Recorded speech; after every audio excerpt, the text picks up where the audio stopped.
О патриотизме, службе в армии, развале большой страны, взаимоотношениях между родственниками и даже о письмах из Гудауты в Берлин. Об этом и многом другом с юмором и самоиронией. Роман в стихах Рауфа Джикерба. Действие романа происходит в конце 80-х годов прошлого столетия. Главный персонаж Хаджарат Бушва, командир танковой бригады в Берлине. Сам же автор в это время служит в бердском спецназе. Первые строчки произведения посвящены вкусу виноградного сока и черному абхазскому вину, по которому так скучал Рауф вдалеке от родины в сибирские морозы. Именно это и вынудило его взяться за перо на исходе 20 века. Первые самые строчки, которые были: «Видел ли ты, когда по ольхе вьется лоза?» И вот это был самый первый строка, то, что я взял, написал, это 90, и руками как бы большую тетрадь я в свое время как бы исписал. Все время о винограде, о вине. И в общем, как бы я залил свое поэтическое вино. А потом думаю, елки-палки, в Сибири я нахожусь, надо кого-то вспомнить. А вспомнил Рауф Джикерба дядю. Именно он стал прототипом главного героя Хаджарата Бушва, родственник автора, командир танковой бригады в Берлине. И вот пара, два-три строки про вот эту, про дядю, как бы они появились, и потом пошло-поехало. И дальше вот видите, вот что как бы...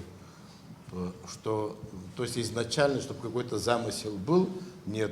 Это первое, что я хотел бы сказать. Второе, книга на 80-90% была закончена в 2001 году. В сентябре 2001 года где-то на 90% она была закончена. Потом, каждый раз, когда время есть или еще что-то, или просто для отдыха, где-то что-то исправил, где-то что-то добавил. Сюжет романа повествует о том, как перестройка конца 20 века отразилась на жизни людей по всей стране. Презентация книги собрала друзей и коллег автора. Все они отмечали его многочисленные таланты от ученого, историка и предпринимателя до писателя. Ну, эти таланты, что называется, явные, они на виду. Но был у Рауфа еще один тайный талант, который проявился в создании вот этой вот изумительной книги. Талант писательский, талант поэтический. Жанр своей книги Рауф назвал как роман в стихах. Конечно, найдутся критиканы, которые начнут упрекать в каком-то, знаете, подражательстве и так далее. Но даже если и так, примеры для подражания прекрасные. Как Рауф сам говорит, его разбудили Фазиль Абдулович Искандер, муж Нитайч Ласурия, ну и, разумеется, над всем этим Александр Сергеевич Пушкин. Книга состоит из 17 глав, заметок от автора, в том числе введение и заключение. Произведение написано простым языком и читается достаточно легко и быстро. Важной составляющей является юмор. Для начала я вот хочу немножечко прочитать вам текст, который в прозе дается, но он тоже такой в форме юмористической. Вы поймете вообще стиль этой книги. Это самое важное, мне кажется, помимо всего этого. А серьезно сказать легко и с юмором. Прошу вас не воспринимать мои рассуждения исторические параллели прямо как взлетно-посадочную полосу Адлерского аэропорта. Сухумский аэропорт работает сейчас в менее напряженном ритме и обеспечивает регулярными ежедневными рейсами на самолетах подросткового возраста АН-12 высокогорное село Псхо.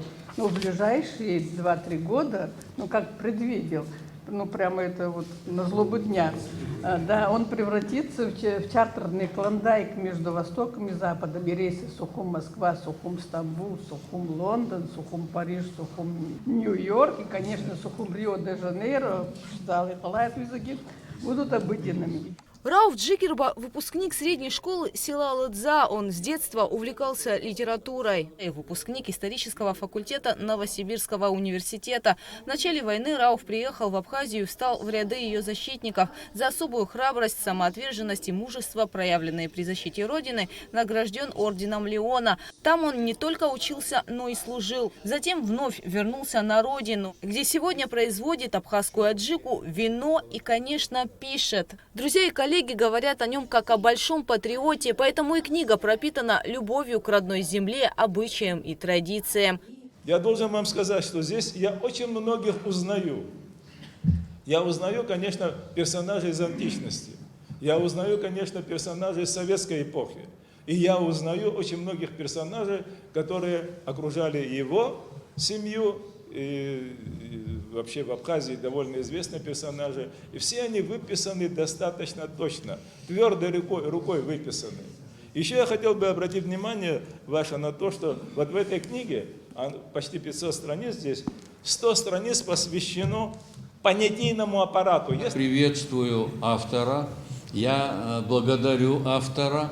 Это написать такую книгу в стихах, это, извините меня, это подвиг. Это без излишнего пафоса, я говорю. Творческие люди обычно имеют очень противный характер, да, очень, как и артисты, певцы, там.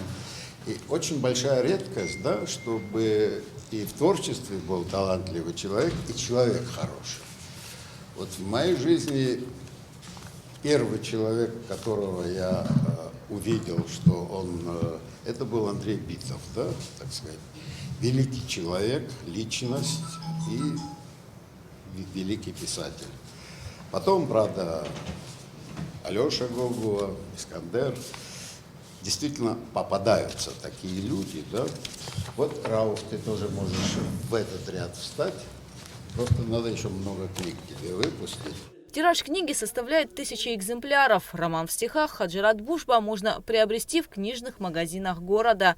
Гугу Савардания, Алексея Гухава, Абхазское телевидение.